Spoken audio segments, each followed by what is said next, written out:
சிவப்பான பெரிய வலு சர்ப்பம் இருந்தது. அதன் வால் வானத்தின் நட்சத்திரங்களில் மூன்றில் ஒரு பங்கை இழுத்து பூமியிலே விழத்தள்ளிற்று. பிரசவ வேதனைப்படுகிற அந்த ஸ்திரீ பிள்ளை பெற்றவுடனே அவளுடைய பிள்ளையை பட்சித்து போடும்படிக்கு அவளுக்கு முன்பாக அந்த வலு சர்ப்பம் அவளுக்கு முன்பாக நின்றது.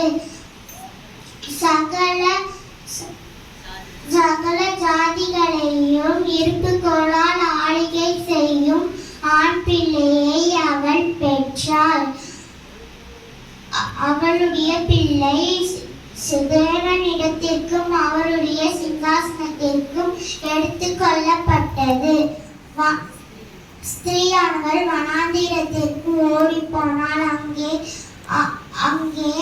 1260 நாளளவும் அவளை போஷிக்கும்படிக்கு தேவனால் ஆயத்தம் பண்ணப்பட்ட ஒரு இடம் உண்டாயிருந்தது.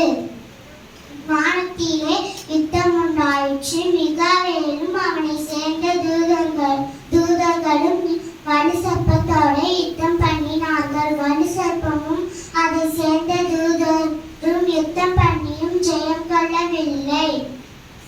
வானத்தில் அவர்கள் இருந்த இடம் காணாமல் போயிற்று. பூமி உலகம் அனைத்தையும் மோசம் போக்குகிற பிசாசு என்னும் சாத்தான் என்னும் பெரிய பழைய பாம்பாகிய பெரிய வலு சர்ப்பம் தள்ளப்பட்டது. அது பூமியிலே விழ தள்ளப்பட்டது.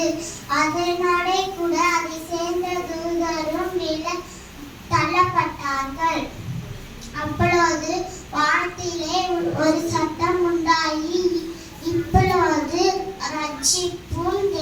ரட்சிப்பும் வல்லமையும் தேவனுடைய ராஜ்யமும் அவருடைய கிறிஸ்துவின் அதிகாரமும் உண்டாயிருக்கிறது. இரவும் பகலும் நம்முடைய தேவனுக்கு முன்பாக நம்மளுடைய சகோதரர் மேல் குற்றம் சுமத்தும் பொருட்டு அவர்கள் மேல் குற்றம் சாட்டுகிறவன் தாழ தள்ளப்பட்டு போனான். மரணம் நேரிடா இருந்தாலும் அதற்கு தப்பும்படி தங்கள் ஜீவனை பாராமல் ஆட்டுக்குட்டியானவருடைய இரத்தத்தினாலும் தங்கள் சாட்சி வசனங்களினாலும் அவனை ஜெயித்தார்கள். ஆகையால் பரலோகங்களே, அதில் வாசமாயிருக்கிறவர்களே, களிகூருங்கள். பூமியிலேயும் சமுத்திரத்திலேயும் குடியிருக்கிறவர்களுக்கு ஐயோ! பிசாசானவன் தனக்கு கொஞ்ச காலம் மாத்திரம் உண்டென்று அறிந்து மிகுந்த கோபம் கொண்டு உங்களுக்குள்ளே இறங்கினபடியால் ஆபத்து வரும் என்று சொல்ல கேட்டேன். வலு சர்ப்பமானது தனக்கு கொஞ்ச காலம் பூமியிலே தான் தள்ளப்பட்டதை அறிந்து அந்த ஆண் பிள்ளையை பெற்ற ஸ்திரீயை துன்பப்படுத்தியது. ஸ்திரீயானவள் அந்த பாம்பின் முகத்திற்கு விலகி ஒரு காலமும் காலங்களும் அரை காலமுமாக அவளை போஷிக்கத்தக்கதாய் வனாந்திரத்தில் உள்ள தன் இடத்திற்கு பறந்து போகும்படிக்கு பெருங்கழுகின் 2 சிறகுகள் அவளுக்கு கொடுக்கப்பட்டது.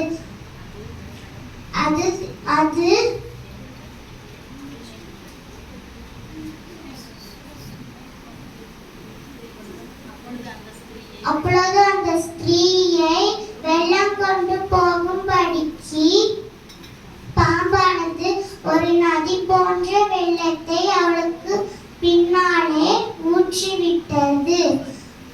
பூமியானது ஸ்திரீக்கு உதவியாக தன் வாயை திறந்து வலு சர்ப்பமானது தன் வாயிலிருந்து ஊற்றிவிட்ட வெள்ளத்தை விழுங்கியது.